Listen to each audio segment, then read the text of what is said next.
ओम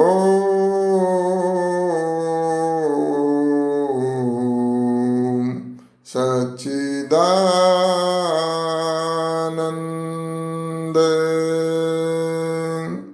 सबको सादर सप्रेम नमस्ते जी। पिछले चर्चा में हम हार्ट और लंग्स की एक्टिविटीज़, जो स्थूल कार्य हैं, मोटे मोटे कार्य, उस पर हम ध्यान दे रहे थे। और आज अभी हम 24वीं चर्चा में हृदय की जो धड़कन है वो कैसे बनती है उस पर विचार करते हैं। एक बार हृदय से रक्त का शुद्ध होने के लिए फेफड़े में जाना, यानी लंग्स के अंदर जाना, और शुद्ध होकर के रक्त का हार्ट में वापस आना, बस इन्हीं दोनों क्रियाओं से हार्ट के अंदर जो धड़कन बनती है, और औसतन 1 मिनट में 72 धड़कन एक युवा पुरुष के हृदय में होती हैं।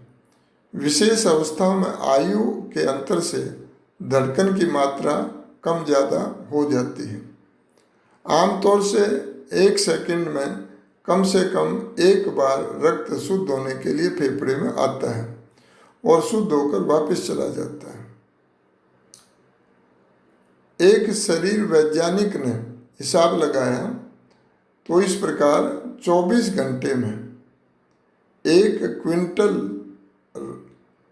ब्लड है जो वो हृदय से फेफड़े में आता है, और इतना ही रक्त शुद्ध होकर फेफड़े से हृदय में वापस चला जाता है। वाह, ईश्वर की कितनी बड़ी कृपा है, किस प्रकार की मशीन बनाई है। 1 क्विंटल रक्त हमारा रोज वो सफाई कर रहा है बैठा बैठा, और किसी प्रकार का कोई पैसा नहीं, किसी प्रकार की कोई डिमांड नहीं, और फिर भी हम ईश्वर को ध्यान नहीं करते, फिर भी हम ईश्वर के प्रति कृतज्ञ नहीं होते। और ये जो धड़कन है वो एक आवाज़ आती है, डब लूप के सदृश ध्वनि होती है, और फैलकर जब रक्त ग्रहण करता है तब डब शब्द की ध्वनि होती है। तो इन दोनों ध्वनियों में समय का कुछ अंतर अवश्य होता है, परंतु इतना थोड़ा कि दोनों शब्द मिले हुए ही से मालूम होते हैं, और जो एक्सपर्ट के सिवाय साधारण लोग इस अंतर का ख्याल नहीं कर सकते। अस्तु, अब विचारणीय बात यह है कि हृदय से रक्त शुद्ध होने के लिए फेफड़े में तो जाए, परंतु श्वास के द्वारा अगर पर्याप्त वायु फेफड़े में न पहुँचे, अथवा सब जो कोष हैं, जो हमारे सेल्स हैं लंग्स की, उसमें नहीं पहुँचे, तो उसका परिणाम क्या होगा।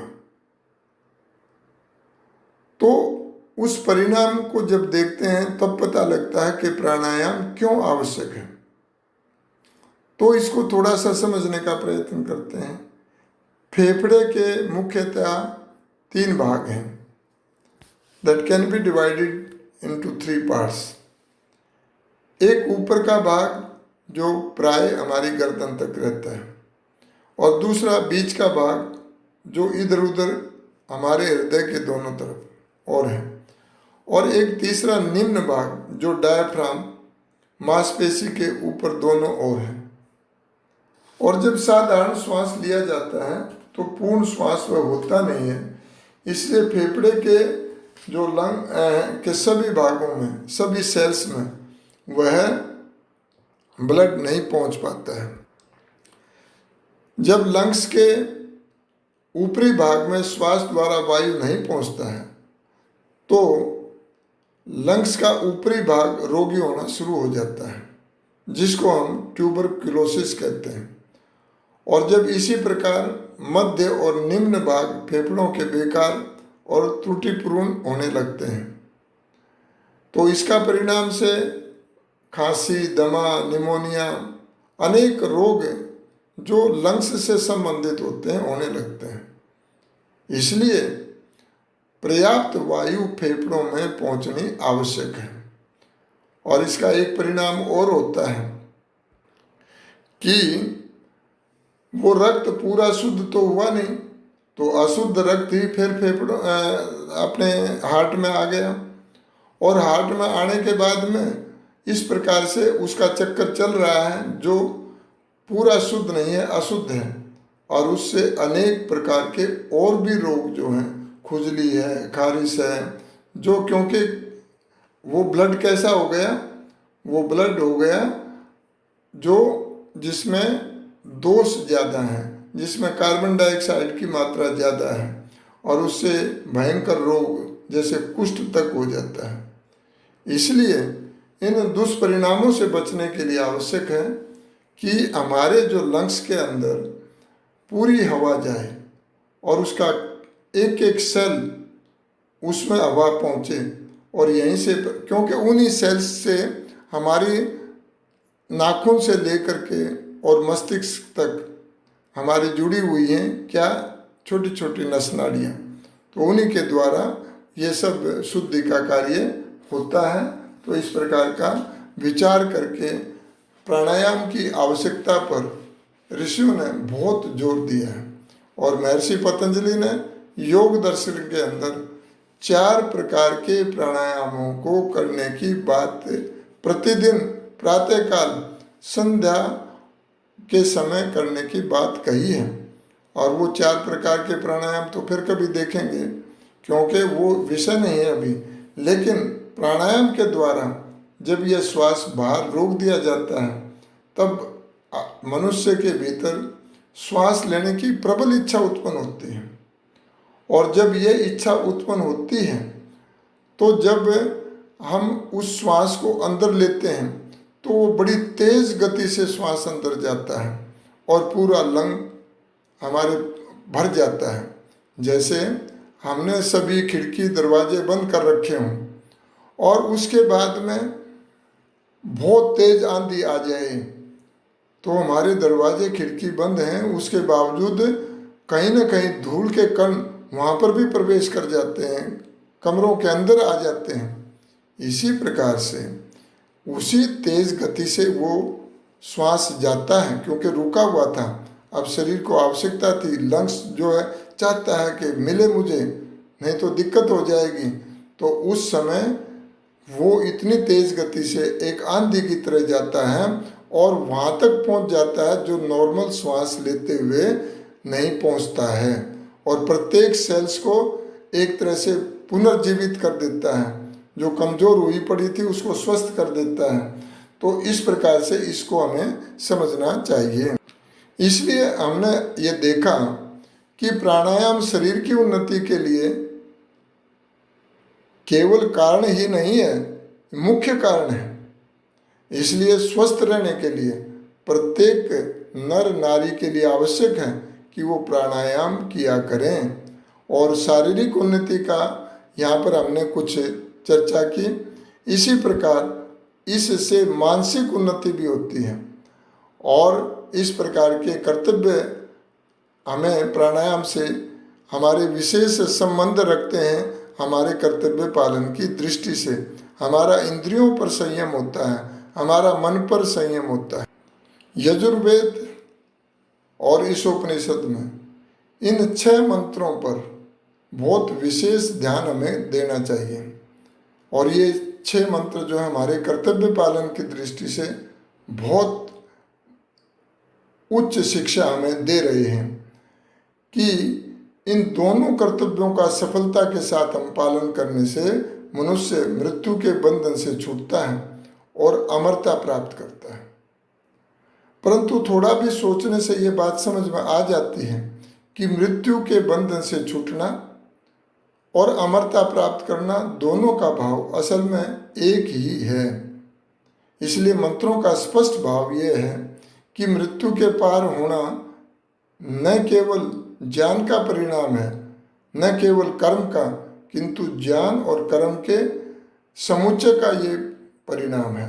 उससे व्यक्ति बंधन से छूटता है। इसलिए ज्ञान भी आवश्यक है, और जो प्राप्त ज्ञान है उसके अनुसार हम कर्म करेंगे तब ये उपलब्धि होगी। और मुक्ति के दो पहलू होते हैं, एक मृत्यु से पार होना जिसे शांति या ऋणात्मक आनंद कहते हैं, और दूसरा आनंद प्राप्ति जिसे धनात्मक पॉजिटिव आनंद कहते हैं। इनमें से पहली बात, मृत्यु के बंधन के पार होना तो हमारे कर्म और ज्ञान का परिणाम है, परंतु दूसरी जो बात है, जो वो पॉजिटिव जो आनंद की बात है, वो न हमारे कर्म का परिणाम है न ज्ञान का। फिर यह किस प्रकार प्राप्त होता है, तो इसका एक उदाहरण कठोपनिषद में दिया गया है। और वहाँ कहा, न अयम आत्मना आत्मा प्रवचनेन लभ्यो न मेधया न बहुना श्रुतेन यमे वैश वृणुते तनु लभ्यस तस्यैष आत्मा विवृणितु तनु श्याम। अर्थात वह परमात्मा प्रवचन, बुद्धि और बहुश्रुत होने से प्राप्त नहीं होता। फिर वह प्राप्त किस प्रकार होता है, तो यहाँ उपनिषदकार का उत्तर यह है कि जिसको वह स्वयं स्वीकार कर लेता है, अर्थात जिसका वो चयन खुद करता है, उसी पर अपने को प्रकट कर देता है। उपनिषद के इस वाक्य से यह तो ज्ञात हुआ कि आनंद घन प्रभु अपनी दया ही से उपासकों को प्राप्त हुआ करता है, परंतु वह कब किसी को मिला करता है, इसका उत्तर यह है कि जब मनुष्य कर्म और ज्ञान को उन्नत करके अपने को उसकी कृपा का पात्र बना लेता है। तो इसलिए कहा, मनुष्य यत्न करके जब अपने को थका नहीं डालता तब तक ईश्वर की दया का पात्र नहीं बनता। उसका यत्न कर्म और ज्ञान को उत्कृष्ट बनाने से पूरा हुआ करता है। जब मनुष्य ये यत्न पूरा कर लिया करता है तभी उसे यह प्राप्त हो जाया करता है। जैसे एक छोटा बालक है जो केवल घुटनों के बल पर चलता है। माता अपने काम में लगी हुई है, लेकिन वो घुटनों के बल चल चल करके रोता हुआ और भूख से वो पीड़ित है और माँ तक पहुँचता है। अब माँ अपना सारा काम छोड़ करके और उसको अपने गोद में ले लेती है और उसको अपना अमृतमय जो दूध है वो पिलाती है और वो बच्चा तृप्त हो जाता है। इसी प्रकार जो मुमुक्षु होता है, जो केवल ईश्वर को ही चाहता है और उन्नत कर्म और ज्ञान से वो मृत्यु को पार हो जाता है, तभी प्रभु दया करके उसे प्राप्त होकर आनंद रूपी दुग्ध का पान करा के कृत्य कर दिया करते हैं। तो ये हमें स्मरण रखना चाहिए। और ईश्वर उपासना के जो हैं वो दो भेद भी हैं जो सत्यार्थ प्रकाश में भी ऋषि ने बताए हैं। एक सगुण उपासना, एक निर्गुण उपासना। सगुण उपासना वो है जिसमें ईश्वर की जो गुण है ईश्वर के अंदर, जैसे वो न्यायकारी है, दयालु है, आनंद स्वरूप है इत्यादि, उनको हृदय में रख करके जो उपासना की जाती है वो सगुण उपासना है। और निर्गुण उपासना वो है जो ऐसे गुण जो ईश्वर में है ही नहीं, जैसे क्लेश कर्म विपाक आशय परामृष्ट पुरुष विशेष ईश्वर है, जो क्लेशों से रहित है, जो दुखों से रहित है, जो कभी किसी पर क्रोध नहीं करता। तो इस प्रकार के जो गुण ईश्वर में नहीं हैं, उनसे रहित ऐसे गुणों को हम जब लेकर के कि हम भी वैसे ना हो, हमारे अंदर भी क्लेश ना हो, हमारे अंदर भी ये दोष ना आए, तो वो निर्गुण उपासना कही जाती है। तो इस प्रकार से हमने इन 6 मंत्रों को थोड़ा सा अलग से फिर समझने का प्रयत्न किया। आपने ध्यान से सुना, आप सबका बहुत बहुत धन्यवाद। ओम शांति शांति शांति।